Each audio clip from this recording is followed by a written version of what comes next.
So, what is happening in the world of futurists and futures world? There's a lot more interest in the future now because it's changing so quickly. People are finding that if they don't pay attention to the future, that it's going to get away from them. That's right. I feel that too. Every day something is changing. Yeah. The world is moving so fast, and so that's one of the big things that's different. It's just the speed of change.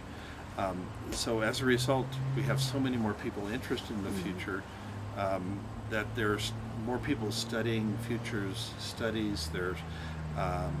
There's new technologies, new techniques for kind of anticipating the future and thinking about the future. One of the ones I find kind of interesting is anticipatory computing.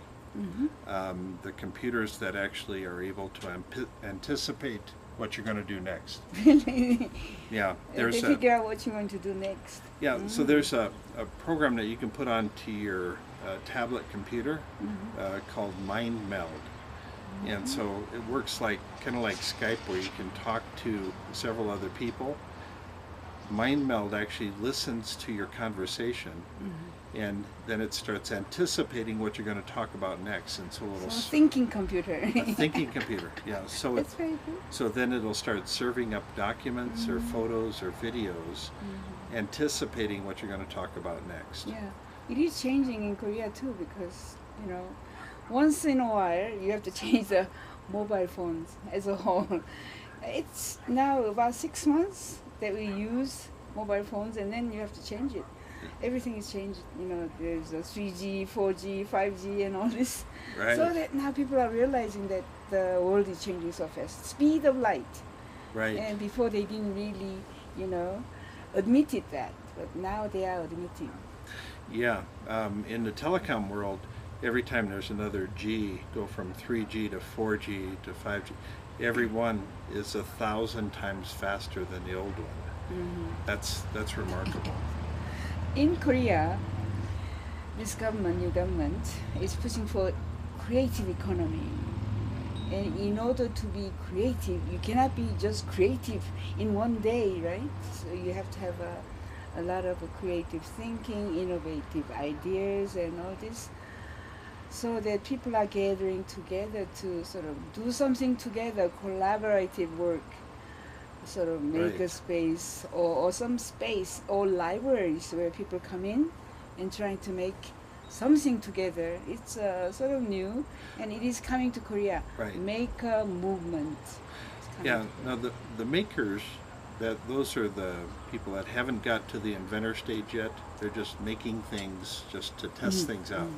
And then once they get serious about it, then they will actually build a product out of it. So people will make things in the make space, and then they exhibit somehow. You cannot just keep it to yourself, right? You have to show them, show the people. So make a fair, what you call it? Yeah, so the makers, it's kind of this coming together of the tools and the parts and the ideas and the talent, and all of it kind of comes together, and usually there's mentors, there's teachers, mentors, teachers, experts, engineers. Yeah, all of this talent comes together, and they can help you do things. And so you have this flash of genius the night before, and you come up with this idea. Then you can go to a maker place and actually make what you want to make and actually start making it functional. That's remarkable. That's different than anything else in the past. So when you go to a make fair, people like it and they give you some more ideas, and then they go for startup companies, right? They try to start their business. Yeah.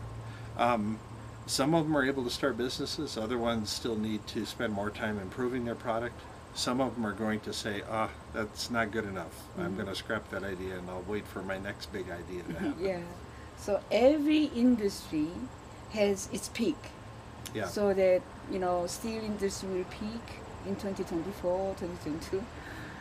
Yeah. That's why we need maker space to make things, to sell it or to produce it. There's so many existing industries that are on the downhill side. They're being forced to do more with less. They're laying off people.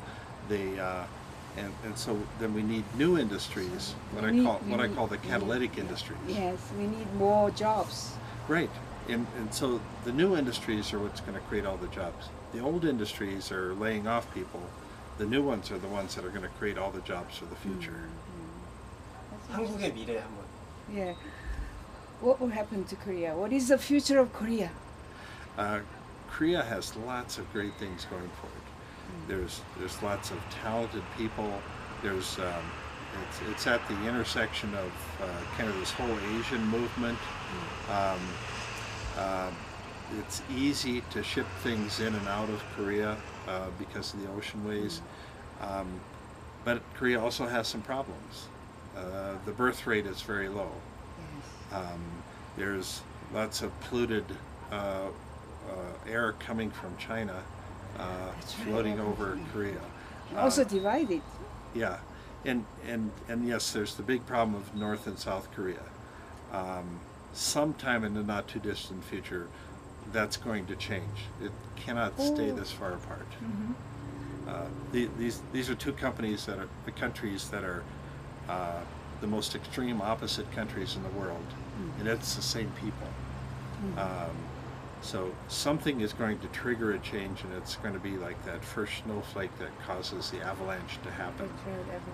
And then it'll happen very quickly after that. So reunification of Korean Peninsula will come.